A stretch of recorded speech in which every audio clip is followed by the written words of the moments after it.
So year 10, this is question set number 4, and we've got some right angled triangles, or one that might be right angled, but it is, just show that it is, okay? Otherwise, the questions are really self-explanatory. You can use a calculator for this one, and it tells you what to round your answers to as well. So you've got 5 minutes, have a go at all three, off you go.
Beep. Time's up. You have got to work out the length of the line BC. This is a right angle triangle. The question involves an angle, so it's going to be SOHCAHTOA. So label up the sides. Well, the angle's there, which means that is the opposite side. That is the hypotenuse, and that is the adjacent. Now, the one that's not used in the question is H, because the side I'm trying to find is BC, which is, of course, that one. So I've got O and A. Now, of my three silly words, that is TOA. So if I do my tan triangle, tan, opposite, adjacent, it's a very rough tan triangle.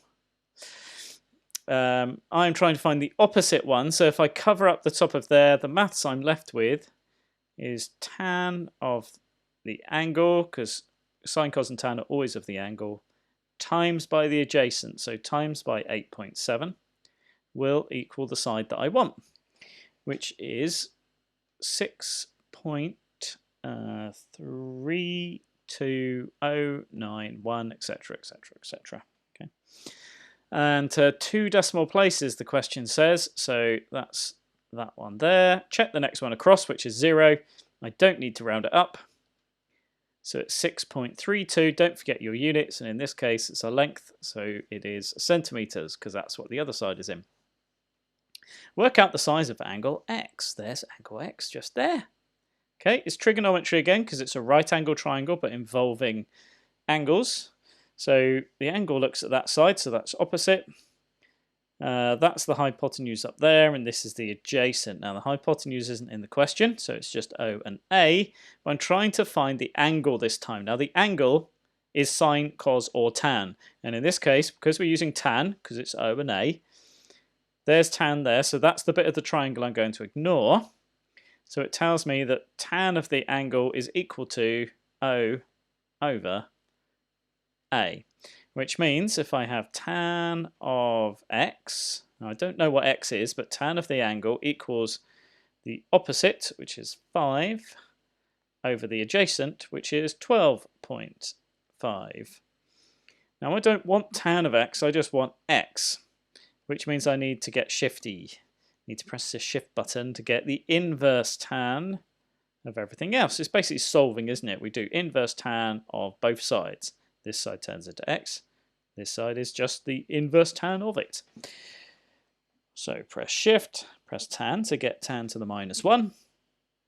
And then 5 over 12.5. Shut the bracket. Shut that bracket, as Larry Grayson used to say.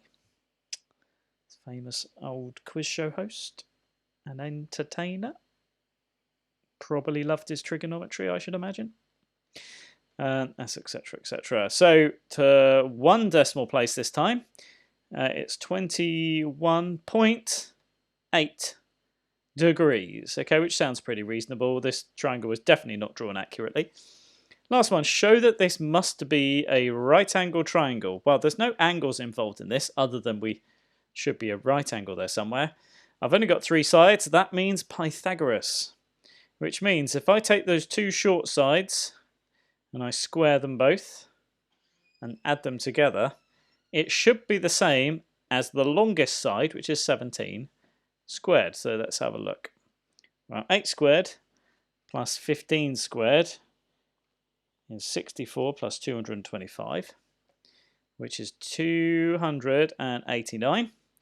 And 17 squared, so 17 times itself, is also 289. So it does equal that. The 2 short sides squared and added together is equal to the long side squared.